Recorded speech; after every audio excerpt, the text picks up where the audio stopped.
Hello, জয় হিন্দ। আমরা polity করছি এবং পলিটির মধ্যে আমরা এখন পর্যন্ত আমরা যেটা দেখলাম সেটা হচ্ছে শিডিউল দেখলাম আমরা 12টা, তারপরে আমরা পার্ট 1 দেখলাম এবং আজকে আমরা পার্ট 2 করব। তো পার্ট 1 করার আগে আমরা সেটাকে রিভাইজ করে নিই। ওকে, পার্ট 1 পার্ট 1 এর মধ্যে আমরা দেখলাম কটা আর্টিকেল? 4টা আর্টিকেল। কটা আর্টিকেল? 4টা। 1 নম্বর, 2 নম্বর, 3 নম্বর, 4 নম্বর। 1 নম্বর আর্টিকেলে দেখলাম কি ছিল? India that is Bharat shall be union of states. Union বুঝলাম, ইউনিয়ন মানে গ্রুপ, কিছু কিছু স্টেট মিলে একটা গ্রুপ তৈরি হচ্ছে, মানে স্টেট এর এই ইউনিয়ন আর ফেডারেশনের মধ্যে কি পার্থক্য ছিল না? ইউনিয়ন বেশি পাওয়ারফুল হবে, ফেডারেশনের মধ্যে ইকুয়াল পাওয়ারফুল থাকবে, স্টেটগুলো পাওয়ারফুল থাকবে এবং ফেডারেশনও পাওয়ারফুল থাকবে, এবং স্টেট যখন চাইবে নিজের নাম সেখান থেকে সরিয়ে নিতে পারে, সেই দেশ থেকে সরে যেতে পারে। কিন্তু ইউনিয়নে এই মতো নয়, ইউনিয়নে সেন্ট্রাল গভর্নমেন্ট বেশি শক্তিশালী থাকবে, স্টেট গভর্নমেন্টের পাওয়ার সীমিত থাকবে, এবং স্টেট যদি চায় নিজের থেকে আলাদা হতে, সে আলাদা হতে পারবে না। করেছি? তাহলে প্রথমে কি দেখলাম? বলে বলে চলবে, ইউনিয়ন অফ স্টেটস। দেখো, যদি বলে বলে না চলো তাহলে মুখস্থ থাকবে না, আর ক্লাসে যদি আমরা মুখস্থ না করি তাহলে কিছু লাভ নেই। এইসব জিনিসগুলো তো বইয়ের মধ্যেও লেখা আছে, নোটসের মধ্যেও লেখা আছে, তাই না? হ্যাঁ হ্যাঁ বলে চলবে, বুঝছো? Next, union of states. 2 নম্বর কি ছিল? কোনো বাইরের দেশের সাম্রাজ্যকে, বাইরের দেশের কোনো রাষ্ট্রকে, বাইরের কোনো স্টেটকে আমরা ভারতের মধ্যে অন্তর্ভুক্তি করতে পারবো, এটা ছিল আর্টিকেল 2। আর আর্টিকেল 3 এর মধ্যে ছিল দেশের মধ্যেই কোনো স্টেটের নাম পরিবর্তন, কোনো জায়গার নাম পরিবর্তন, কোনো দেশ, কোনো স্টেটের সীমানা পরিবর্তন, স্টেট ভাগ করা, এইসব জিনিসগুলো আর্টিকেল 3 এর মধ্যে ছিল। আর্টিকেল 4 এর মধ্যে কি ছিল? যে আর্টিকেল 2 এবং 3, কোনটা? 368, আর্টিকেল 368 এর মধ্যে পড়বে না। মানে 368 কিসের সম্পর্কে? আর্টিকেল 360 দ্বারা কোনো সংবিধান সংশোধন করা হয়, এবং এইখানে সংবিধান সংশোধন 2/3 মেজরিটিতে করা হয়। তা বলা হয়েছে যে আমাদের এই আর্টিকেল যে 2 নম্বর এবং 3 নম্বর, এই আর্টিকেল 368 এর মধ্যে পড়বে না। ক্লিয়ার? এতটা বোঝা গেছিল? তারপরে আমরা কি করলাম? তারপরে আমরা অপারেশন পোলো দেখলাম। অপারেশন পোলো কোথায় ছিল? হায়দ্রাবাদে ছিল। অপারেশন পোলো কত সালে ছিল? 1948 ছিল। তারপর আমরা কি দেখলাম? তারপর কি দেখেছিলাম বলো? অপারেশন পোলোর পরে আমরা কি দেখলাম? Instrument of accession. Instrument of accession কোথায় ছিল? কাশ্মীরে ছিল। তারপরে আর কি দেখলাম যেটা 1948 হয়েছিল অপারেশন পোলোর সাথে সাথে? জুনাগড়। জুনাগড় কোথায় আছে? গুজরাটের কাছে যে জায়গাটা, সেই জুনাগড়ের জায়গাটাও আমরা নিয়েছিলাম। ঠিক আছে? সেটা কিসের মাধ্যমে নেওয়া হয়েছিল? রেফারেন্ডামের মাধ্যমে নেওয়া হয়েছিল। এতদূর ক্লিয়ার আছে? নেক্সট আগাবো। নেক্সট যখন দেখেছিলাম তো তারপরে একটা কমিটি বসানো হলো, যে যখন ডিমান্ড উঠছিল যে বারবার করে নিয়ে আমাদের ল্যাঙ্গুয়েজের ভিত্তিতে আলাদা করে স্টেট করে দেওয়া হোক, তখন 1948 এর মধ্যে একটা কমিটি বসেছিল। সেই কমিটিটার নাম হচ্ছে কি কমিটি? এস.কে ধার কমিটি। ভেরি গুড, এস.কে ধার কমিটি। এস.কে ধার কমিটি বলেছিল যে ল্যাঙ্গুয়েজকে বলেছিল কি ল্যাঙ্গুয়েজ অনুযায়ী সেটাকে ভাগ করতে? না, তিনি প্রেফারেন্স দেননি। তিনি বলেছিলেন যে ল্যাঙ্গুয়েজ অনুযায়ী কোনো স্টেটকে ভাগ করা হবে না। তারপর 2 নম্বর কমিটি বসেছিল। কি কমিটি বলো তো? JVP কমিটি, জওহরলাল নেহরু, বল্লভভাই প্যাটেল এবং পট্টভি সীতারামাইয়া, এদের মিলে নিয়ে একটা কমিটি গঠন করা হয়েছিল। এটাও কত সালে? 1948 সালে। এবং এরাও ল্যাঙ্গুয়েজকে প্রেফারেন্স দেয়নি, যে ল্যাঙ্গুয়েজ অনুযায়ী কোনো স্টেটকে ভাগ করা উচিত নয়। এই সময় একটা বিরাট ঘটনা ঘটে। 56 দিন অনশন করার পর, স্ট্রাইক করার পর, একটা লোক ছিল যেটা অন্ধ্রপ্রদেশের একজন লোক, যিনি তেলেগু ভাষা অনুযায়ী তিনি চাইছিলেন যেন তার স্টেট ভাগ করে দেওয়া হোক, অন্ধ্রপ্রদেশ রূপে, অন্ধ্রপ্রদেশকে ভাগ করে দেওয়া হোক। আগে তো ছিল এবিসিডি রূপে ভাগ, এবিসিডি রূপে ভাগ ঠিক করা ছিল তো স্টেট। তো তিনি চাইছিলেন যে এই অন্ধ্রপ্রদেশ রূপে ভাষার ভিত্তিতে। কোন ভাষার ভিত্তিতে? তেলেগু ভাষার ভিত্তিতে। সেই লোকটার নাম কি? পট্টুশ্রী রামালু বা পট্টিশ্রী রামালু। তিনি 56 দিন অনশন করলেন, না খেয়ে স্ট্রাইক করলেন, এবং শেষ পর্যন্ত তার মৃত্যু হয়ে যায়। তারপরে একটা বিশাল একটা শাসনের বিশাল একটা ঝামেলা সৃষ্টি হয়, এবং তার মৃত্যুর পরেই 1953-তে 1 অক্টোবর অন্ধ্রপ্রদেশ নামে একটা নতুন রাজ্য গঠন করে দেওয়া হয়। যখন এই রাজ্য গঠন হয়ে গেল, বা অন্যান্য স্টেটগুলো দেখে নিল যে একটা স্টেট ভাষার ভিত্তিতে গঠন করা হয়ে যাচ্ছে, তখন তারা ভাবলো যে তাহলে আমরাও করতে পারি, পাঞ্জাব দিক থেকে আলাদা, মহারাষ্ট্রের দিক থেকে আলাদা আলাদা, এইভাবে করে নিয়ে উঠতে শুরু হলো, ডিমান্ড কিসের, ভাষার ভিত্তিতে যেন তার নতুন রাজ্য পায়। তারপরে ইনস্ট্যান্ট একটা নতুন কমিটি বসানো হলো 1953-তে। কমিটিটার নাম কি বলো? ফজল আলী। ভেরি গুড, বলে বলে চলবে, দেখো নাম বললে মুখস্থ থাকবে না। ফজল আলী কমিটি, ফজল আলী কমিটি তিনি কি বললেন যে হ্যাঁ ঠিক আছে, স্টেটের ভিত্তিতে, ল্যাঙ্গুয়েজের ভিত্তিতে স্টেটকে ভাগ করে দেওয়া উচিত, কিন্তু কিন্তু কিন্তু যেন কোনো স্টেটে ম্যান্ডেটরি নয় যে এই ভাষাটা জানলে এই স্টেটে থাকা যাবে, তাছাড়া এই স্টেটে থাকা যাবে না, অন্য ভাষীও এই স্টেটের মধ্যে থাকতে পারে। তাহলে ফজল আলী আলটিমেটলি যখন অনেক বিদ্রোহ, অনেক ঝামেলা সৃষ্টি হলো, তো আলটিমেটলি তিনি বললেন যে ঠিক আছে, ল্যাঙ্গুয়েজের ভিত্তিতে ভাগ করে দেওয়া উচিত। এতদূর আমরা দেখে নিয়েছিলাম। ওকে, নেক্সট।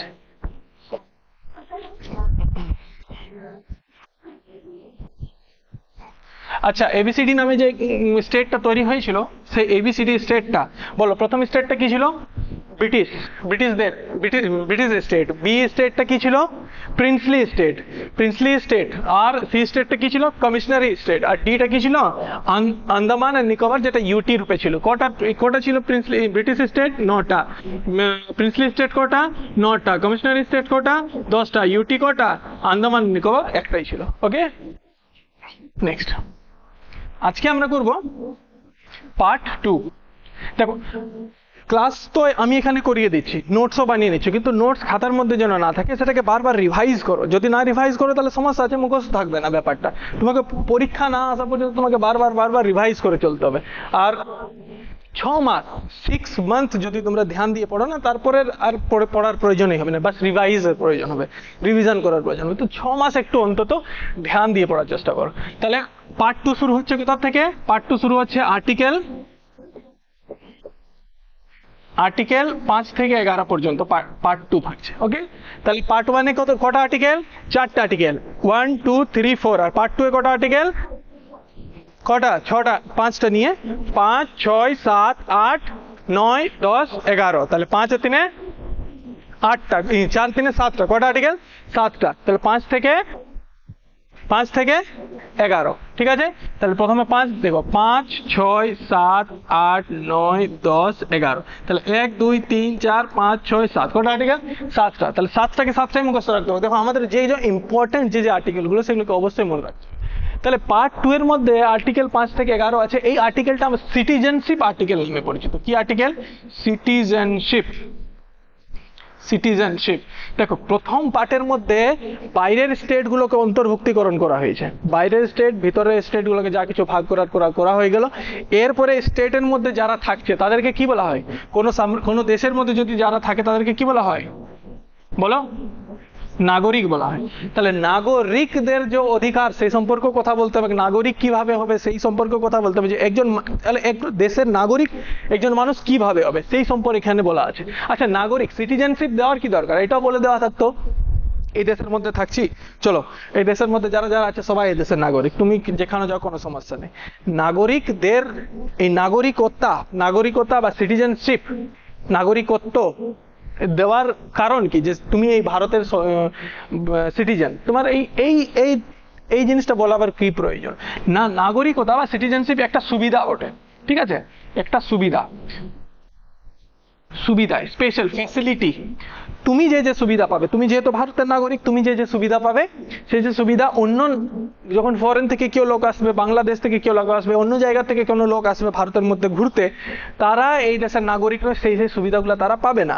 যেমন তুমি ভোট দেওয়ার অধিকার পাও, এটা তোমার অধিকার। তাহলে কেন অধিকার? তুমি নাগরিক এই দেশের।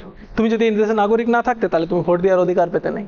তুমি দেশের সরকার চুজ করছো, তুমি এই দেশের অধিকার। তুমি পুলিশকে বলতে পারছো, তুমি সরকারকে বলতে পারছো যে কাজ ভালো হচ্ছে না আপনাদেরকে কেন ভোট দেবো? এডুকেশন কই আপনার রোড কই বানাচ্ছেন, আপনারা হসপিটাল কই বানিয়ে দিচ্ছেন, এই সব সুবিধাগুলো দিচ্ছেন না। তুমি এই সরাসরি বলতে পারো। কিন্তু বিদেশি যদি কেউ এসে নিয়ে বলে যে আপনাদের সরকার ঠিক নেই, তখন পুলিশ তাকে ধরে নিয়ে যাবে। কেননা এই দেশের নাগরিক নয় সে, তার এই দেশের পলিটিক্যাল ব্যাপারে বলার কোনো অধিকার নেই।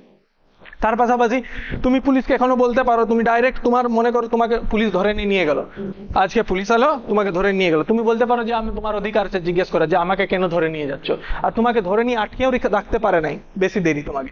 তুমি যদি আটকে রাখতে পারো, তুমি ডাইরেক্ট আর্টিকেল 32 এর প্রয়োগ করবে। আর্টিকেল 32 দ্বারা তুমি ডাইরেক্ট সুপ্রিম কোর্ট চলে যাবে। দেখুন, পুলিশ আমাকে ধরে নিয়ে গেছে, আমার এরকম করে নিয়ে আটকে নিয়ে রাখেছে, সুপ্রিম কোর্ট বলল জলদি ছাড়, কি হয়েছে, কিংবা ইয়াকে উকিল দেয়, ইয়াকে ছাড়ার ব্যবস্থা করে, অযথা পুলিশও তোমাকে ধরে নিয়ে রাখতে পারবে নাই, ঠিক আছে। তাছাড়া তুমি হাইকোর্টও যাবে, তখন এখন এটা জানার দরকার নেই। তো তোমার অধিকার, তুমি অধিকার সেই সুবিধাগুলো কখন পাবে, যখন তুমি এই দেশের নাগরিক হবে, তাছাড়া তুমি সেই সুবিধাগুলো পাবে নাই। তাহলে নাগরিক হওয়ার কিছু কিছু নিয়ম আছে, কিছু কিছু জিনিস আছে, প্রভিশন আছে, সেইগুলোর দ্বারা তুমি নাগরিক হতে পারবে। তাহলে এই যে সুবিধা, এই নাগরিকতা, সিটিজেনশিপ, এই জিনিসটা আমরা কোথা থেকে পেয়েছি? ব্রিটেন। কোথা থেকে? ব্রিটেন। ব্রিটেন থেকে পাওয়া হয়েছে। ব্রিটেন কোথা থেকে? ব্রিটেন। ব্রিটেন থেকে আমরা এই সুবিধাগুলো পেয়েছি। তাহলে কোশ্চেন আসবে, কোন দেশের সংবিধান থেকে আমরা সিটিজেনশিপ জিনিসটা এনেছি? কোন দেশের সংবিধান? ব্রিটেনের সংবিধান। আরেকটা কোশ্চেন আছে যে অনেক দেশের মধ্যে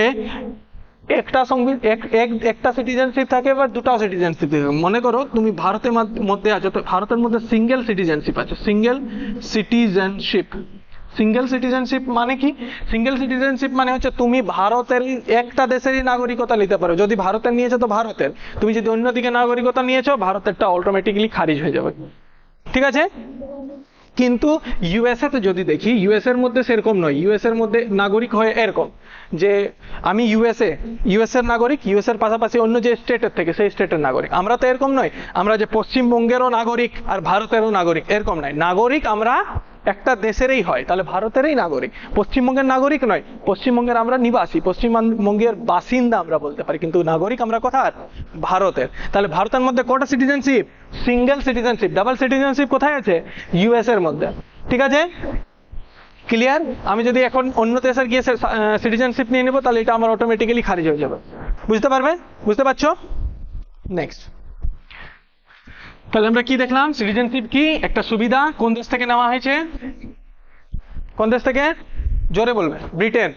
আর এখানে সিঙ্গেল সিটিজেনশিপ কি ডাবল সিটিজেনশিপ? Single citizenship. একের বেশি যদি সিটিজেনশিপ নিয়ে নিই, তাহলে কি হয়ে যাবে?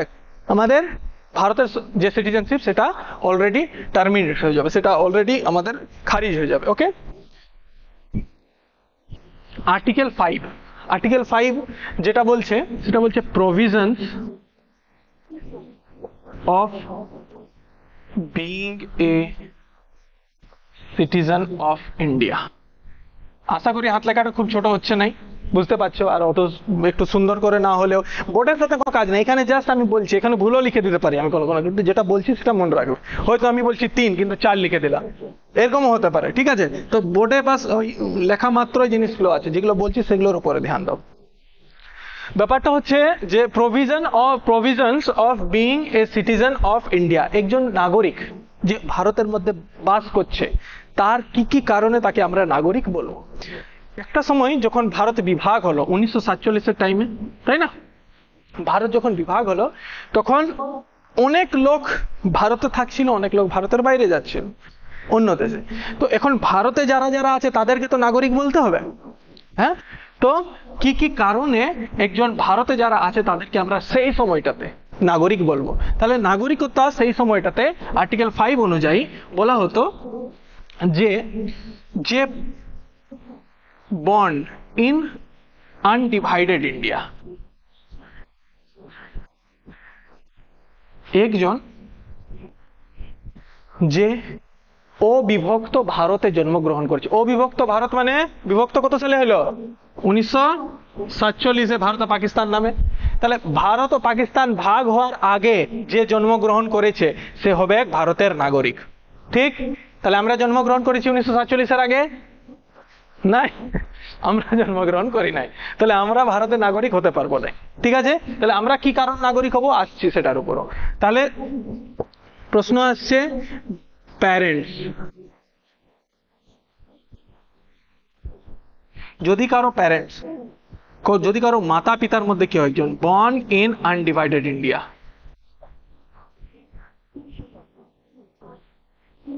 যদি মাতা পিতা এর মধ্যে কেউ যদি থাকে যে অবিভক্ত ভারতে জন্মগ্রহণ করেছে, তবে সে ভারতের সিটিজেন হবে। আমাদের মাতা পিতা অবিভক্ত ভারতে জন্মগ্রহণ করেছে? নাই, আমাদের দাদুরা জন্মগ্রহণ করেছে। ওইটাও কি আছে ব্যাপারটা, ওটাও আসবো পরে, তাহলে যে হয়তো নিজে অবিভক্ত ভারতে জন্মগ্রহণ করছে সে ভারতের নাগরিক, যদি ভারতের দিকে আছে তবে। যদি কেউ যে মাতা পিতা সে জন্মগ্রহণ করেনি কিন্তু তার মাতা পিতা এই ভারতে জন্মগ্রহণ করেছে অবিভক্ত ভারতে, তাহলে সে ভারতের নাগরিক হতে পারে। তৃতীয়ত দেখো, তৃতীয় ব্যাপারটা হচ্ছে ভারতের মধ্যে নাগরিকতা মানে সহজে পাওয়া যায়নি। ঠিক, অনেকগুলো যখন আমরা আর্টিকেল পড়বো, নেক্সট আর্টিকেলগুলো, তখন আমরা অনেক কিছু ব্যাপার জানবো যে কি কি কারণে এরকম সমস্যা হতে পারে, কি কি কারণে এরকম সমস্যা হতে পারে। ক্লিয়ার? বুঝতে পারছো? তো নেক্সট যেটা আমরা বুঝবো যে যদি কেউ 1950, আচ্ছা, লিভিং বিফোর, মনে করো কেউ আগে ভারতে থাকতো নাই, হয়তো ভারতে আসেছে। কখন আসেছে? যে কনস্টিটিউশন হয়েছে আমাদের, বলছি 5 ইয়ার, লিভিং বিফোর 5 ইয়ার ফ্রম 26 জানুয়ারি 1950। ভালো করে বোঝাও যে কেউ মনে করো ভারতে ছিল নাই, অন্য জায়গায় থাকতো, আফগানিস্তানে থাকতো, এখন ওর মন হলো যে আমি ভারতে চলে যাই, এই দেশটা ভালো লাগছে, তাহলে সে চলে গেছে। তাহলে প্রথম দিক থেকে ভারতে জন্মগ্রহণ করেনি, সে ভারতে আসেছে কত সালে? 1950-এ এই একটা ডেট ধরা হয়েছে, 1950-এর 26 জানুয়ারি। কেন? এই দিন আমাদের সংবিধান লাগু হয়েছিল। বলিনি এই ডেটটা, এই ডেটের 5 বছর আগে, 5 ইয়ার আগে যদি কেউ থাকছে, মানে কত, 1945 থেকে যদি কেউ থাকছে এখানে, তবুও সে ভারতের নাগরিক হবে। তাহলে ইয়ার জন্ম এখানে নাই, হয়তো অন্য দেশে, কিন্তু 1945-এর থেকে থাকছে, 5 বছর আগের থেকে। 5 বছর আগের থেকে 1945 হতে পারে বা তার আগে, 5 বছর আগের থেকে। কোন তারিখ থেকে 5 বছর? 26 জানুয়ারি 1950 এর 5 বছর আগের থেকে যদি ভারতে থাকছে, যদিও তার জন্ম ভারতে নেই, তবুও সে কি হবে? ভারতের নাগরিক হবে। তাহলে আমরা আছি এগুলার মধ্যে? আমরা নাই, আমরা এগুলার মধ্যে কোনোটা নাই, তাহলে আমাদের সম্পর্কে এখানে বলাই নেই। ঠিক আছে? এগুলো কাদের বলা হয়েছে? সেই সময়কার যখন ভারত স্বাধীন হয়েছিল, ভারত যখন আলাদা হলো এবং স্বাধীন হলো, তখন কি হচ্ছিল না, ভারতের মধ্যে কে থাকবে আর কে থাকবে না তাদের জন্য এই ব্যাপারটা। তো যারা ভারতে জন্মগ্রহণ করেছে অলরেডি তারা ভারতে থাকবে, যাদের মাতা পিতা হয়তো এখানে জন্মগ্রহণ করেছে তারা এখানে থাকবে। হয়তো সে এখানে জন্মগ্রহণ করেনি, সে অন্য জায়গায় জন্মগ্রহণ করেছে, কিন্তু তার মাতা বা পিতার মধ্যে কেউ একজন এখানে ছিল, তাহলে সে জন্মগ্রহণ করেছে, তার মাতা পিতার মধ্যে কেউ একজন, তাহলে সে এখানে নাগরিক হবে।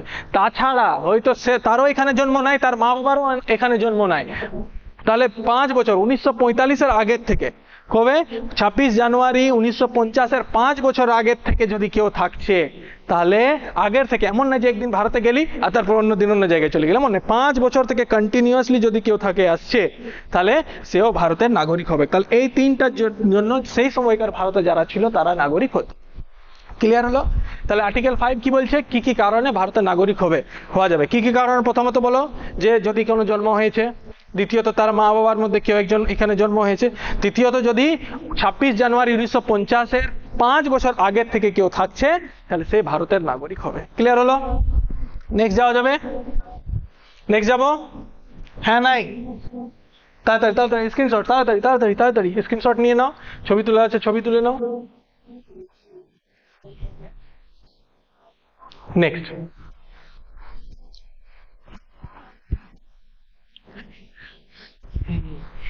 এরপরে আর্টিকেল 6। আর্টিকেল 6 কি বলছে জানো? আর্টিকেল 6 বলছে the people who migrated from Pakistan to India। মানে প্রথমে দেখো, এদিকে তাকাবে, এদিক সেদিক নজর রাখবে না, বুঝতে পারবেন। খুব সেন্সিটিভ জায়গা, সিটিজেনশিপ একটু খুব টাফ টপিকের মধ্যে একটু ধরি, কিন্তু একটু যদি সহজ উপায়ে বোঝা যায় কিছু সমস্যা হবে না। যে অনেক প্রথমে কি হলো না, ভারতের মধ্যে যারা থাকছে তাদেরকে সিটিজেনশিপ দিয়ে দেওয়া হলো। যাও, এরপরে সেই সময় ছিল অনেক লোক যখন ভাগ হয়ে গেল, তখন পাকিস্তানের দিক থেকে ওইখানে চলে আসতে শুরু, ভারতের দিকে। কি মনে করো, এই যে বর্ডার লাইনে আছে পাঞ্জাব, সিন্ধ, এই এলাকাগুলো যে জায়গাগুলো ছিল, সেই জায়গাগুলোর লোকগুলা মানে তখন তো ফোন ছিল না বা ম্যাপ ছিল না বা ইন্টারনেট ছিল না যে দেখে নিলাম যে আমার জায়গাটা কোথায় আছে, ওকে কেউ বলে দিল এই তো জায়গাটা পাকিস্তান চলে গেছে, হ্যাঁ লোক বস্তা নিয়ে রেডি ছিল চলো পাকিস্তান। তারপর ওটা গিয়ে বললো তোর জায়গা তো ইন্ডিয়া আছে, বাপ ইন্ডিয়াই আছে, এত দূর হাঁটে হাঁটে চলে আলি তো গেলি, চলো আরো ইন্ডিয়া চলো। এরকম করে নিয়ে লোক এইদিকে আর এইদিকে এইদিকে আর এইদিকে হচ্ছে, কারণ মনে হচ্ছে না পাকিস্তানে থাকবো না ভারতে থাকবো, চলো ভারতেই থাকা যায়। কেমন লাগছে ভারতে? আমার ভালো লাগছে, কিন্তু ঠিকই আছে, কিন্তু একটু বেশি বড় দেশ বটে। না ওইদিকে চলা যাক না, কেমন আছে। তখন পাকিস্তান চলে গেলাম, পাকিস্তানে দেখছি বাহ এত তো যাকে তাকে মারছে, যথা বোম ফুটছে পালাও ভারতে। তখন এরকম অবস্থা এদের ছিল। তাহলে সেই যেমন পাকিস্তান থেকে যারা ভারতে আসেছে তাদের জন্য কিছু নিয়ম বানানো হলো, যে পাকিস্তান থেকে চলে আসছে ঠিক আছে, তো এদের জন্য একটা হলো পারমিট সিস্টেম লাগু করা হলো। পারমিট সিস্টেম কোশ্চেন এখান থেকে আসে, পারমিট সিস্টেম কবে লাগু হয়? পারমিট সিস্টেমের ডেটটা মনে রাখবে 19 জুলাই 1948 পারমিট সিস্টেম লাগু করা হলো, যে যদি কারো পাকিস্তান থেকে ভারতে আসার আছে, তাহলে যদি কেউ এর আগে চলে এসেছে তার তো কোনো সমস্যা নেই, দিয়ে দেওয়া হবে নাগরিকতা, যে তুমি এই দেশের নাগরিক চলো। কিন্তু যদি এই ডেটের পরে আসেছে কেউ, তাহলে তাকে 6 মান্থস এখানে থাকতে হবে। 6 মান্থস মানে ক মাস?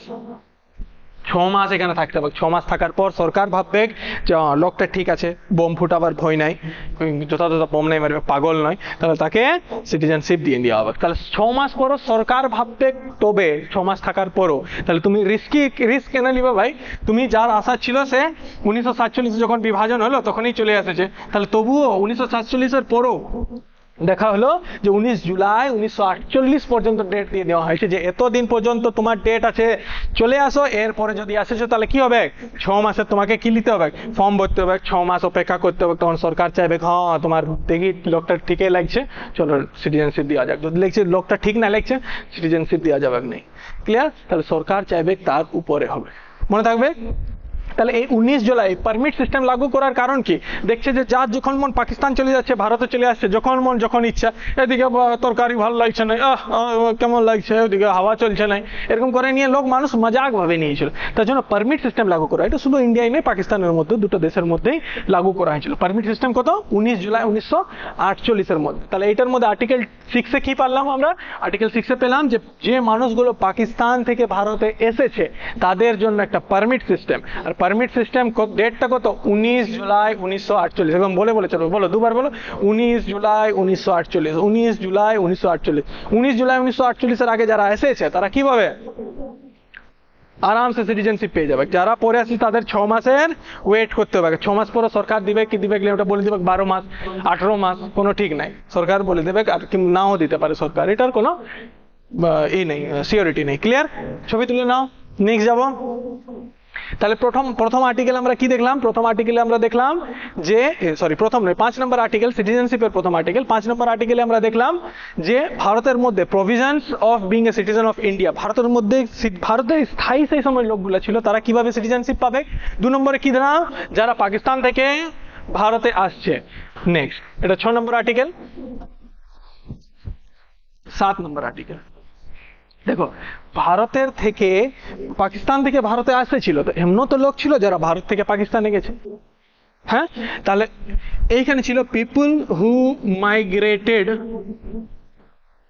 From India to Pakistan. মানে কি? এমনও লোক ছিল, এদিকে তাকাবে, একদম ধ্যান দিয়ে বুঝো, খুব ইম্পর্টেন্ট টপিক বাবু, এরকম করবে না। মানুষ এখনই মুখস্থ করে চলো, এখন বলে জোরে দরকার পড়লে ঘরে বলো, ঘরে মা বাবা আছে কি আছে ওটা সব দেখাত নাই, জোরে বলে। মা বলবে কি হলো, রুম দরজা লাগাই দাও, কিন্তু জোরে বলে চলবে না, পরে জোরে বলে চললে সমস্যা আছে, মুখস্থ হবে না জিনিসগুলো এইখানে রাখতে হবে না। খাতা কলম আর বইয়ের মধ্যে তো রয়েছে, মোটা বই ছাপানো আছে। ঠিক, migrated from India to Pakistan মানে অনেক লোক ছিল, মনে করো এটা ভারত, আর এই দিক থেকে অনেক লোক কি করলো, এটা ইন্ডিয়া এটা পাকিস্তান, আশা করি এতটা জানো। তাহলে অনেক লোক কি করলো, ভারত যখনই বলা হলো যে ঠিক আছে তোমাদের ভাগ করে দেওয়া হোক ভারত ও পাকিস্তানের মধ্যে দুটো দেশে, তখন এরা অনেকেই লোক এদিকে চলে গেল পাকিস্তানের দিকে, না আমি এদিকে থাকবো নাই, এত বড় দেশ, হ্যাঁ কেমন লাগছে, এদিকে প্রধানমন্ত্রী ভালো থাকবে নাই, আমি ওদিকে যাবো, জিন্না ডাকছে, এরকম করে নিয়ে চলে গেল এদিকে জিন্না। ওখানে গিয়ে নিয়ে দেখছে এ বা ওঠা যা কিছু আছে সেই জিনিসগুলো লুট হয়ে যাচ্ছে, ইয়ার বাক্সা টাক্সা সবাই লুট হয়ে যাবে, পালাও। কোনো সময় দেখবে চলছে চলছে চলছে কিট নিয়ে বের করে নিয়েছে, তোমার কোনো ঠিক নাই, ধরে নিয়ে তুমি বাঁচলে তো বলবে চলো আতঙ্কবাদী হয়ে যাও, তাহলে কোনো ঠিক নাই। তখন লোকগুলো কি করলো, প্রথমে পাকিস্তান গেল, কিন্তু পাকিস্তান থেকে আবার পরে চলে এলো। ঠিক আছে, এক মন হইলো এরা যে যাওয়া যাক পাকিস্তান কেমন জায়গা দেখে যাওয়া যাক, কিন্তু যখন গেল তখন দেখে নি আবার ঘুরে নিয়ে চলে এলো যে না এদিকে থাকা যাবে না। তাহলে এমনও লোক ছিল যারা ভারতের থেকে পাকিস্তান গেছিল এবং পাকিস্তান থেকে ফেরত আসছে, তারা এমন লোক ছিল। প্রথমে এমন লোক যারা পাকিস্তান দুটা অলরেডি পাকিস্তানের দিকে থাকতোই আগে এবং পাকিস্তান থেকে ভারতে আসতে চাইলো, আর এমনও লোক ছিল যারা প্রথমে ভারতে ছিল, তারপর পাকিস্তান গুলো আবার তখন পাকিস্তানের থেকে আবার ভারতে ফিরে আসছে। সেরকম লোকের জন্য কত নম্বর আর্টিকেল? 7 নম্বর আর্টিকেল। কত নম্বর আর্টিকেল? 7 নম্বর আর্টিকেল। আর 7 নম্বর আর্টিকেলে একটা ডেট দিয়ে নেওয়া হয়েছে, 1 মার্চ 1947। আচ্ছা, ভারত কবে স্বাধীন হয়? 1947। 1947 কতই আগস্ট? 15 আগস্ট। ঠিক আছে, তাহলে যদিও 1947 15 আগস্টে ভারত স্বাধীন হয়, কিন্তু এর আগের থেকেই মানে মার্চ থেকে যখন খবর হয়ে গেছিল যে এবার ভারত ভাগ হয়ে যাবে, তখন থেকেই মানুষ কি করতে শুরু করলো, পাকিস্তানের দিকে যেতে শুরু করেছে। তার জন্য একটু এগিয়ে নিয়ে ডেটটা দিয়ে নেওয়া হয়েছে যে 1 মার্চ 1947 এর পরে যারা গেছে, তারা 1947 এর পরে 1 মার্চ 1947 এর পরে যারা গেছে আর চলে এসেছে 19 জুলাই 1948 এর মধ্যে, যে যাদের মন হলো যে পাকিস্তান গিয়ে দেখে আসি কেমন মজা, তো গিয়ে গিয়ে দেখলো যে দেখ কেমন লাগে, গিয়ে যখন দেখলো যে পাকিস্তান এরকম অবস্থা, তখন আবার ফিরে নিয়ে চলে এলো কত, 19 জুলাই 1948 এর মধ্যে। তাহলে এই ডেটে গেল এবং এই ডেটের মধ্যে যদি ফিরে আসে গেছে, তাহলে তাদের কোনো পারমিট লাগবে না, কোনো টেনশন নাই, বিন্দাস আসে নিয়ে তাদের সিটিজেনশিপ দিয়ে দেওয়া হবে, তাদের নাগরিকত্ব দিয়ে দেওয়া হবে। কিন্তু 19 জুলাই 1948 এর পরে যারা আসবে তাদের কি করতে হবে? ফর্ম ভরো, 6 মাস দাঁড়াও, লোক দেখবে যে বোম ফুটাবে নাকি, সরকার দেখবে সবকিছু, তারপর তোমাকে দিবে সিটিজেনশিপ। ক্লিয়ার? তাহলে 7 নম্বর আর্টিকেল কাদের সম্পর্কে লেখা আছে? যারা ভারত থেকে পাকিস্তান গেছিল, ভারত থেকে পাকিস্তান গেছিল, হ্যাঁ তুলে নাও, যারা ভারত থেকে পাকিস্তান গেছিল তাদের সম্পর্কে লেখা আছে, আর তাদের সম্পর্কে ডেট দেওয়া আছে। একটা ডেট কত তারিখ? 1 মার্চ 1947। 1 মার্চ 1947 এর পরে গেছে এবং 19 জুলাই 1948 এর মধ্যে চলে এসেছে, তাদেরকে সিটিজেনশিপ দিয়ে দেওয়া অটোমেটিক্যালি, কোনো সমস্যা নেই। কেন এরকম নিয়মগুলো করা হয় জানো? মনে করো তোমার কেউ এখনই কারো যদি, তোমার নাই কারো অন্য কারো যদি লোক গেছে মনে করো কোথাও পাকিস্তানে চলে গেছে, সেই সময়টাতে এখন গিয়ে নি বলবে যে হ্যাঁ সাহেব সরকারকে আসে নিয়ে চিঠি লিখবে যে আমার দাদু চলে গেছিল, যখন এরকম পারমিট সিস্টেম করা হচ্ছিল বা এইদিকে আসার জন্য সুযোগ দেওয়া হচ্ছিল, ভারতের সিটিজেনশিপ দেওয়া হচ্ছিল, তখন আমি আসতে পারলাম না, আমার দাদু ঘুমিয়েছিল, আমার দাদু খেতে গেছিল কাজ করতে, আমি তো বুঝতে পারলাম না, এখন আমাকে দিয়ে দেন। এরকম দেওয়া হবে না। ডেটটা কত ছিল? 19 জুলাই 1948 এর মধ্যে। এরপর আইলে কি করতে হবে? রেজিস্টার দাও, অ্যাপ্লিকেশন দাও, ফর্ম ফিল আপ করো, 6 মাস অপেক্ষা করো, সরকার দেখবে যে হ্যাঁ দেওয়া হবে কি দেওয়া হবে না, তারপর ডিসাইড করবে যে দিবে কি নাই দেবে, তারপরে তুমি পাবে। ঠিক আছে, তাহলে বহুত ঝামেলা আছে এই মাসের মধ্যে, এই সময়ের মধ্যে যদি কেউ চলে এসছে তাহলে ভালো, বটে ভালো করলি বাবা, আমরা গেলি না এইদিকে, এত সমস্যাই ছিল, বুঝলে। নেক্সট যাবো, তাহলে আমরা কি দেখলাম, কটা সিটিজেনশিপের মধ্যে আর্টিকেল কোথা থেকে কোথা? 5 থেকে 11। 5 নম্বরের মধ্যে কারা ছিল? যারা ভারতের মধ্যে অলরেডি ছিল তাদের জন্য দেওয়া হলো কিভাবে তারা বাসিন্দা হবে। 6 নম্বর আর্টিকেলে কি দেওয়া হলো? যারা ভারত থেকে যারা পাকিস্তান থেকে ভারতে আসছে। 7 নম্বর আর্টিকেল কি? যে ভারত থেকে যারা পাকিস্তানে গেছিল আর পাকিস্তান থেকে যারা ভারতে এলো তাদের জন্য সিটিজেনশিপ দেওয়া হবে। আচ্ছা, পারমিট সিস্টেম কবে লাগু হয়? 19 জুলাই 1948। আচ্ছা, যারা ভারত থেকে পাকিস্তান গেল, পাকিস্তান থেকে ভারতে আসছিল, সেই মাঝের ডেটটা কত? 1 মার্চ 1947 থেকে 19 জুলাই 1948 এর মধ্যে যারা এসে গেছে তাদের কোনো পারমিট লাগবে? পারমিট লাগবে না। তারপরে এলে কি লাগবে? ফর্ম ফিল আপ করো, 6 মাস ফর্ম ফিল আপ, 6 মাস ওয়েট করো। ক্লিয়ার? কোনো সমস্যা? নেক্সট,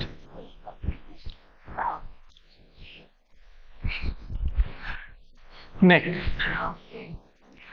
8 নম্বর আর্টিকেল। 8 নম্বর আর্টিকেল কি বলে জানো? পিপল হু রিসাইড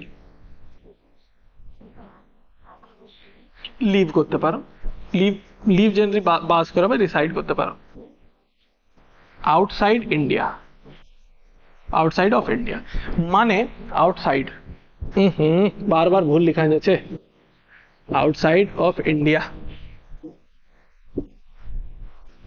মানে এমনও লোক আছে যারা দেখবে আমাদের আশেপাশের লোকগুলো যারা বাইরে বিদেশে কাজ করছে, কেউ দুবাই, কেউ কাতার, কেউ কোথায় গেছে, এখনো এরকম আছে, সেই সময় এরকম ছিল। তাহলে এরকম লোক যারা ভারত থেকে বাইরে চলে গেছে কাজ করতে, থাকতে, ঘুরতে, মজা করতে, ঘর বানাতে, কোনো কিছু করতে যদি তারা গেছে, তাহলে তাদের সিটিজেনশিপ বাতিল করা হবে না, তাদের সিটিজেনশিপ টার্মিনেট করা হবে না। ঠিক আছে? তাহলে তুমি যদি ওইখানে গেছো কোনো কাজ করতে, কোনো ঘুরতে গেছো, বউ বাচ্চা নিয়ে থাকছো সেখানে, কিন্তু সেখানে সিটিজেনশিপ নাওনি, ততক্ষণ পর্যন্ত তোমার সিটিজেনশিপ বাতিল করা হবে না। তাহলে বাইরে ঘুরলে কি সিটিজেনশিপ বাতিল করা হবে? বলো, বাইরে ঘুরলে কি সিটিজেনশিপ বাতিল করা হবে? না, সিটিজেনশিপ বাতিল করা হবে না। তাহলে বাইরে ঘোরা যাবে? হন নাই, বিদেশে ঘোরা যাবে। বাইরে কি যদি তুমি ঘর বানাও, বিল্ডিং বানাও, তাহলে সিটিজেনশিপ বাতিল হবে না, তাহলেও তোমার সিটিজেনশিপ থাকবে। বাইরে যদি তুমি বিয়ে করো, ম্যারিড, তাহলে তোমার সিটিজেনশিপ বাতিল হবে না। বাইরে তুমি মজা করো, ফুর্তি করো, জব করো, বাইরে তোমার সিটিজেনশিপ বাতিল হবে না। ভারতের সিটিজেনশিপ বাতিল হবে না। এইসব যত মজা ফুর্তি করা আছে করো, কিন্তু সিটিজেনশিপ বাতিল হবে না। যদি তুমি সেখানে গিয়ে ওইখানে সিটিজেনশিপ নিলে, এইদিকের কানেকশন কাট। বুঝেছ? তাহলে 8 নম্বর আর্টিকেল কি কাদের জন্য বটে? যারা বাইরে কাজ করে, যারা বাইরে গেছে, ভারতের বাইরে যারা থাকছে তাদের জন্য বটে, যে তাদের সিটিজেনশিপ বাতিল কোনো রকম হবে না। ক্লিয়ার? ছবি তোলো। নেক্সট, বুঝতে পারছো তো? কোনো যদি সমস্যা থাকবে মারবে ব্রেক, কমেন্ট করবে, যা কিছু করার আছে করবে, বলবে যে স্যার এই জায়গাটা বুঝলাম নাই। ক্লিয়ার? আগাবো। Next, article 9।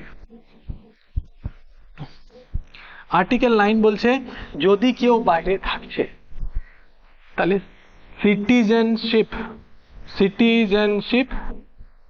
টার্মিনেশন, সিটিজেনশিপ কিভাবে টার্মিনেট হবে, বন্ধ হবে, শেষ হয়ে যাবে তোমার সিটিজেনশিপ। কিভাবে শেষ? কিভাবে? তুমি যদি অন্য দেশের সিটিজেনশিপ নিলে, ফরেন কান্ট্রি, যদি এটা ফরেন কান্ট্রি, কোনো অন্য দেশ বটে, ফরেন কান্ট্রি সিটিজেনশিপ যদি তুমি নিয়েছো, তাহলে ইন্ডিয়ার সিটিজেনশিপ গেল। ক্লিয়ার? তুমি যদি ইন্ডিয়ার সিটিজেনশিপ নিয়েছো, তাহলে তুমি ফরেন কান্ট্রি সিটিজেনশিপ নিতে পারবে নাই। ঠিক আছে? বুঝতে পারছো? তাহলে তোমাকে দুটো দেশের মধ্যে কোনো একটা দেশেরই সিটিজেনশিপ নিতে হবে। যে আমি ইন্ডিয়ার বাসিন্দা, তুমি এদিকে ঘুরো, নাচো, গাও, খেলো, কুদো, মজা করো, বিয়ে করো, যা কিছু করার আছে করো, কিন্তু এদিকে তোমার সিটিজেনশিপ নেওয়া যাবে না। এদিকে সিটিজেনশিপ হলে এদিকে নেওয়া যাবে না। যখনই এই দেশের নিয়ে সিটিজেনশিপ নিয়ে অন্য যে কোনো কান্ট্রির, ইন্ডিয়া ছাড়া পাকিস্তান হতে পারে, ইউএসএ হতে পারে, ইউকে হতে পারে, চায়না হতে পারে, বাংলাদেশ হতে পারে, শ্রীলঙ্কা হতে পারে, যে কোনো দেশে যদি তুমি সিটিজেনশিপ নিয়েছো, নাগরিকত্ব নিয়েছো, তোমার সিটিজেনশিপ গেল। ঠিক আছে? তাহলে কি সম্পর্কে দেওয়া আছে আর্টিকেল? তোমার সিটিজেনশিপ যাবে যদি অন্য কোনো দেশে তুমি সিটিজেনশিপ নিয়েছো, তোমার এখানে সিটিজেনশিপ গেল। বুঝতে পারলে? তাহলে 5 নম্বর আর্টিকেল আমার সাথে চলো। 5 নম্বর আর্টিকেল কি বলছে? যে ভারতে থাকার জন্য, ভারতে যারা বর্তমানে আজ সেইখানে আনডিভাইডেড ভারত, যখন ভারত ভাগ হয়েছিল সেই সময়কার বাসিন্দা কারা হবে। 6 নম্বর আর্টিকেল কি বলছে? মানুষ যারা পাকিস্তান থেকে ভারতে আসছে। 7 নম্বর আর্টিকেল কি বলছে? যারা ভারত থেকে পাকিস্তান গেছে আর পাকিস্তান থেকে ভারতে আসতে চাইছে তাদের সম্পর্কে। 8 নম্বর আর্টিকেল কি বলছে? যারা ভারতের বাইরে থাকছে। আর 9 নম্বর আর্টিকেল কি বলছে? যদি কোনো অন্য দেশের সিটিজেনশিপ নিয়েছো, তাহলে ভারতের সিটিজেনশিপ গেল। ক্লিয়ার? ক্যাপচার করো। নেক্সট, 10 নম্বর। দেখো 10 নম্বর বলছে যে আর্টিকেল 5 থেকে 9, আমরা যেটা পড়লাম, তো 5 থেকে 9 পর্যন্ত পড়লাম আর্টিকেল। এই আর্টিকেলের মধ্যে যদি কোনো চেঞ্জ করার আছে বা এখানে কোনো প্রভিশন, এখানে এই প্রভিশনগুলো কতদিন থাকবে, যে 6 মাস অন্তর 6 মাসের মধ্যে তোমাকে ফর্ম ফিল আপ করে দিয়ে দেওয়া হবে, বা এইসব জিনিসগুলো, তোমার যে 5 থেকে আর্টিকেলের যত প্রভিশন আছে এটা কতদিন থাকবে, কি থাকবে প্রভিশনগুলো, এগুলো ডিসাইড করার অধিকার আছে পার্লামেন্টের। মনে করো তুমি কারো ভোটে দাঁড়াইছো, আমি প্রধানমন্ত্রী, তো আমার পুরা সম্ভাবনা লাগছে যে তুমি জিতে যাবে। তো আমি কি করব, যে তোমার সিটিজেনশিপ বলবো যে ইয়া সিটিজেনশিপটাই বাতিল করে নেবে। তুমি সিটিজেনশিপ যদি বাতিল হয়ে গেলে তুমি মামুলি প্রধানের যে ইলেকশনটা, সেই ইলেকশনটা লড়াই করতে পারবে না, সেই ইলেকশনে তুমি দাঁড়াতে পারবে না। তাহলে তুমি প্রধানমন্ত্রী কি হবে? তাহলে সব থেকে সহজ উপায় ছিল, যদি কাউকে মারতে হয়, যদি কাউকে শেষ করতে হয়, তাহলে ওর সিটিজেনশিপ, ওর নাগরিকত্ব কাটে দাও। কিন্তু এরকম করা যাবে না, যাবে না। কে করবে? পার্লামেন্ট। আর পার্লামেন্ট কি নিয়ে গঠিত? পার্লামেন্ট তিনটা জিনিস নিয়ে গঠিত, লোকসভা, রাজ্যসভা আর প্রেসিডেন্ট। ঠিক আছে, লোকসভা, রাজ্যসভা, প্রেসিডেন্ট, সেইখানে ডিসাইড হবে যে তোমার নাগরিকত্ব থাকবে কি থাকবে নাই। ঠিক আছে, মনে থাকবে। তাহলে যে কেউ রাতারাতি প্রেসিডেন্ট হোক বা প্রধানমন্ত্রী হোক, চুপচাপ আসে নিয়ে কাটে নিয়ে তোমার নাগরিকত্ব হাটাও, ইয়াকে ভারতের নাগরিক নেই, সকালে উঠলে তুমি ভারতের নাগরিক নেই, এরকম না হবে। তোমাকে নাগরিক হোক, যদি নাগরিকত্ব সরানোর আছে, তোমার রিসেন্ট কোনো প্রসিজার হবে, রিসেন্ট মানে তোমার একটা লাইন একটা প্রসিজারের দ্বারা তোমার সেই নাগরিকত্ব সরানো যাবে। তুমি অযথা ঘুমিয়ে আছো ঘরে, বা নিজে ঘরে থাকছো, বা কোনো কিছু চুপচাপ বসে আছে, তোমার নাগরিকত্ব কাটিয়ে দিলাম, তুমি ভোটে দাঁড়াইলে নাগরিকত্ব কাটিয়ে দিলাম, তুমি টিউশন পড়াইলে নাগরিকত্ব কাটিয়ে দিলাম, এরকম নাই। নাগরিকত্ব এরকম কাটা যাবে নাই। এমনকি ভারতের থেকে যারা পালিয়ে গেছে, যেমন বিজয় মালিয়া হয়ে গেল, আর নাম নাই লিখছে, এরকম লোকেরও নাগরিকত্ব এখনো আছে, ভারত এখনো খারিজ করেনি। যদি তারা ছেড়ে যায় তো ছেড়ে যায়, ওটা আলাদা ব্যাপার। কিন্তু এত টাকা ধন লুট করে গেছে, কিন্তু এখনো তাদের নাগরিকত্ব নষ্ট বা শেষ করা হয়নি। ঠিক আছে, এটা একটা লম্বা প্রসিজার, ভ্যালিড রিজন থাকতে হবে। সেই রিজন গুলো কি কি সেটা নেক্সট ক্লাসে দেখবো, এখন জাস্ট দেখো। তাহলে আর্টিকেল 10 নাম্বার কি দেখলাম, যে আর্টিকেল 5 থেকে 9 এর মধ্যে যে আর্টিকেল গুলো রয়েছে, সেই আর্টিকেলে কোনো চেঞ্জ, প্রভিশন গুলো কতদিন থাকবে, এই সবগুলো করার দায়িত্ব কার? পার্লামেন্টের। ঠিক আছে, আর্টিকেল 11 কি বলে জানো? আর্টিকেল 11 বলে, যদি তোমাকে নাগরিকত্ব সম্পর্কে কোনো নিয়ম বানাতে হয়, ল, যদি কোনো ল বানাতে হয়, তাহলে সেটা কে বানাবে? পার্লামেন্ট বানাবে। কোনো চেঞ্জ করতে হয় এই আর্টিকেলের মধ্যে, কে করবে? পার্লামেন্ট। নতুন নিয়ম বানাতে হয়, কে বানাবে? পার্লামেন্ট। রাতারাতি তোমার সিটিজেনশিপ কি বাতিল করতে পারে সরকার? না, করতে পারে না। বিনা কোনো ভ্যালিড রিজনে তোমার বাতিল করা যাবে না। কোনো দেশদ্রোহী কাজ করেছো, সে সময় তোমার বাতিল হতো। তুমি পাগল, কেউ পাগল হয়ে গেছে, সে পাগল যদি কেউ হয়ে গেছে, তারও নাগরিকত্ব বাদ দিতে যাও। মনে করো পাগল হওয়ারও, যদি কেউ পাগল হয়েছে আর ওর নাগরিকত্ব বাদ দেওয়ার কারণ কি জানো? মেন, মনে করো কেউ একজন নাগরিক, এখন বাইরের থেকে কোনো দেশের লোক আসেছে, বা সেই ইউটিউব ভিডিও বানাচ্ছে, বলছে যে এই দেশের লোক এরকম, এই প্রধানমন্ত্রী এত খারাপ, পুরো গাল বাখান করে দিয়েছে সেই লোকগুলোকে, সেই অন্য দেশের প্রধানমন্ত্রীকে। এখন এই লোকটা এই দেশের নাগরিক, এখন পুরো রেসপন্সিবিলিটি কার? এই সরকারকে। তো ওইখানে যে প্রধানমন্ত্রী, সে কাকে গাল দিবে, সে কাকে রেসপন্সিবল বলবে? যে এই দেশকে। তার জন্য এরকম লোকের নাগরিকত্ব বাতিল করে দেওয়া হয়, মানে পাগল লোককে নাগরিকত্ব দেওয়া হয়নি। ও কোথাও যায়নি, কিচ্ছু বলে দিতে পারে। প্রধানমন্ত্রী ডোনাল্ড ট্রাম্প এসেছে ভারতের মধ্যে, পাগলা ট্রাম্প বলে দিতে পারে, হ্যাঁ, না, চলবে না। এরকম পাগল লোকে, তার জন্য বলা হয় যে সিটিজেনশিপ বাতিল করে দেওয়া হোক। ঠিক আছে, এটার মধ্যে করার পিছনে কারণ হচ্ছে যে দেশের কোনো রেসপন্সিবিলিটি থাকে না। কোনো দেশদ্রোহী, টেররিস্ট যদি কোনো আছে, তার নাগরিকত্ব বাতিল হয়ে যাবে। কেননা ও যদি এই দেশে অন্য কোনো দেশে গিয়ে হামলা করেছে, তখন বলা যাবে না এই দেশের নাগরিক অন্য দেশে গিয়ে হামলা করেছে। আজকে কাসাবের যে অ্যাটাক হয়েছিল ভারতের মধ্যে, তাজ হোটেলে অ্যাটাক করেছিল, এই অ্যাটাকটা কেন এতটা পাকিস্তানকে দোষী দেওয়া হয়? কেননা ওই কাসাব কোথাকার সিটিজেন ছিল? পাকিস্তানের সিটিজেন ছিল, এবং পাকিস্তানকে ডাইরেক্টলি সেটা বলা হয় যে তোমার সিটিজেন আসে নিয়ে ভারতে অ্যাটাক করেছে। পাকিস্তানকে এখনো পর্যন্ত দোষারোপ করা হয় সেটার জন্য। ক্লিয়ার? তাহলে কোনো সিটিজেনশিপ সম্পর্কে কোনো যদি নিয়ম বানানো হয়, তাহলে কে বানাবে? পার্লামেন্ট। যেমন আমাদের এসেছিল NRC, CAA, constitutional amendment act, এইসব জিনিসগুলো আমাদের কোথায় আছে? কোথায়? কে বানাবে? পার্লামেন্ট বানাবে। পার্লামেন্টের মধ্যেও কে বানাবে? হোম মিনিস্ট্রি বানাবে, মনে রাখবে, হোম মিনিস্ট্রি। ক্লিয়ার? এমনি নিয়ম বানানো যাবে না। কে বানাতে পারে? হোম মিনিস্ট্রি বানাতে পারে। তাহলে এই যে এনআরসি এইসব নিয়মগুলো বানানোর কথা কার দায়িত্ব? পার্লামেন্ট। পার্লামেন্টের মধ্যে কে? হোম মিনিস্ট্রি বানাবে। ক্লিয়ার? পার্লামেন্টে পাস করতে হবে। আরেকটা জিনিস এখানে বলে দিই, কি বলছিলাম ভুলে গেলাম। এরপর এনআরসি, এই সম্পর্কে নেক্সট ক্লাসে আমরা পড়বো। ওকে, কার ফোন চলে আসছে দেখি, এক second, sorry for the disturbance. চলো, হয়ে গেল এটা। তাহলে আমাদের এটা শেষ। ক্লিয়ার? তাহলে কত থেকে কত আর্টিকেল দেখলাম আমরা? 5 থেকে 11 আর্টিকেল। 5 থেকে 11 প্রথম আর্টিকেল কি ছিল? রিভাইজ করো একদম ভালোভাবে, হ্যাঁ? 5 থেকে 11 প্রথম আর্টিকেল, 5 নম্বর আর্টিকেল বলো। 5 নম্বর আর্টিকেলে ছিল provisions for being a citizen of India, ভারতের সিটিজেন হওয়ার কারণগুলো কি কি হতে পারে সেগুলো ছিল। দ্বিতীয় 6 নম্বর আর্টিকেল কি ছিল? 6 নম্বর people who migrated from Pakistan to India, Pakistan থেকে যারা এসেছে তাদের জন্য একটা নিয়ম, যখন তখন তারা আসতে পারে না তাদের জন্য পারমিট অ্যাক্ট একটা করা হয়েছিল, পারমিট সিস্টেম করা হয়েছিল। পারমিট সিস্টেমটা কত সালে লাগু হয়েছিল? 19 জুলাই 1948 লাগু হয়েছিল। এরপরে কি হলো? 7 নম্বর আর্টিকেলে আমরা কি জানি? আচ্ছা হ্যাঁ, 6 নম্বর আর্টিকেল সেটা কি ছিল? যারা পারমিট সিস্টেমের পরে আসবে, 19 জুলাই 1948 এর পরে আসবে, তাদের কি করতে হবে? একটা ফর্ম ফিল আপ করতে হবে এবং 6 মাস এর জন্য ওয়েট করতে হবে। সরকার চাইলে তারপর তাকে সিটিজেনশিপ দিবে। 7 নম্বর আর্টিকেল কি ছিল? People who migrated from India to Pakistan and return to India, যারা ভারতের মধ্যে আগে বসবাস করতো এবং পরে পাকিস্তানকে চাও, পাকিস্তান থেকে আবার ভারতে চলে আসছে, তাদের জন্য এখানে আর্টিকেল 7 নম্বরে দেওয়া আছে। আর্টিকেল 7 নম্বর কি কি আছে? যে বলা আছে যে 1 মার্চ 1947 এর পরে যদি কেউ গেছে এবং 19 জুলাই 1948 এর আগে কেউ চলে এসেছে তাহলে তাকে সিটিজেনশিপ দিয়ে দেওয়া হবে, কিন্তু 19 জুলাই 1948 এর পরে কেউ এসেছে তাকে 6 মাস ওয়েট করতে হবে, ঠিক আছে? 8 নম্বর কি দিয়েছিল? People who reside outside of India, ভারতের বাইরে যারা থাকছে, কোনো কারণ জবও থাকতে পারে, কোনো বিল্ডিং তৈরি করা, কোনো বিয়ে করেছে, কোনো ঘুরতে গেছে, এরকম লোকের সিটিজেনশিপ বাতিল হবে না যতক্ষণ পর্যন্ত তারা অন্য দেশের সিটিজেনশিপ নিচ্ছে না। তারপরে আর্টিকেল 9 কি ছিল? আর্টিকেল 9 ছিল যে যদি কোনো অন্য দেশের সিটিজেনশিপ নিচ্ছ তুমি, তাহলে এই দেশের সিটিজেনশিপ বাতিল হয়ে যাবে, কোনো রকম এই দেশের সিটিজেনশিপ থাকবে না। 10 নম্বর আর্টিকেল কি ছিল? যদি কোনো আর্টিকেল 5 থেকে 9 এর মধ্যে কোনো প্রভিশন, কোনটা কতদিন থাকবে, এই প্রভিশন চেঞ্জেস দায়িত্ব কার? পার্লামেন্টের। আর্টিকেল 10 নম্বর কি ছিল?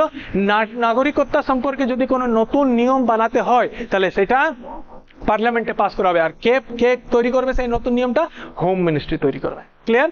এরপরে আমরা নেক্সট পার্টে যাওয়ার আগে আমরা এখানে আমাদের যে 1955 একটা নতুন নিয়ম এসেছিল, কি নিয়মটা ছিল যেন? নাগরিকতা, সিটিজেনশিপ অ্যামেন্ডমেন্ট অ্যাক্ট 1955। এইটার দ্বারা 5 উপায়ে একজন মানুষকে নাগরিকতা দেওয়া হবে। দেখো এগুলোর মধ্যে তো আমরা নাই, পাকিস্তান যাওয়ার টাইমে আমরা কি জন্মগ্রহণ করেছিলাম? তাহলে আমরা কিরকম নাগরিক হবো? হয়তো অন্য দেশের কেউ না বর্তমানে ভারতের নাগরিক হতে চায়, তাহলে কিরকম হবে? তাহলে এই ধরনের আবার সামাপ করে নিয়ে 5টা নাগরিক, 5টা দিয়ে দেওয়া হয়েছে, 5টা কারণে এই দেশের নাগরিক হওয়া যাবে সিটিজেনশিপ অ্যামেন্ডমেন্ট অ্যাক্ট 1955 অনুযায়ী। এটা পড়বো পরের দিন, সেই 5টা কারণ কি কি, 5টা পদ্ধতি কি কি, সেই 5টা পদ্ধতি ভারতের নাগরিক হওয়া যাবে। তাছাড়া আর পরের ক্লাসে পড়বো আমরা এনআরসি সম্পর্কে ডিটেলসে, যে বর্তমানে এনআরসি লাগু করা হয়েছিল সে সম্পর্কে। ততক্ষণের জন্য ভালোভাবে পড়ুন, ভালোভাবে রিভাইজ করুন, ভালোভাবে একদম সবকিছু মুখস্থ রাখার চেষ্টা করুন। ওকে, বেশি থেকে বেশি কোশ্চেন প্র্যাকটিস করুন। আবার দেখা হবে নেক্সট ভিডিওতে। ততক্ষণের জন্য বাবাই, টেক কেয়ার, জয় হিন্দ। এবং ভিডিও ভালো লাগলে লাইক করুন, সাবস্ক্রাইব করুন যদি চ্যানেলে নতুন হয়ে থাকেন, এবং বেল আইকনকে টাচ করা ভুলবেন না। Thank you.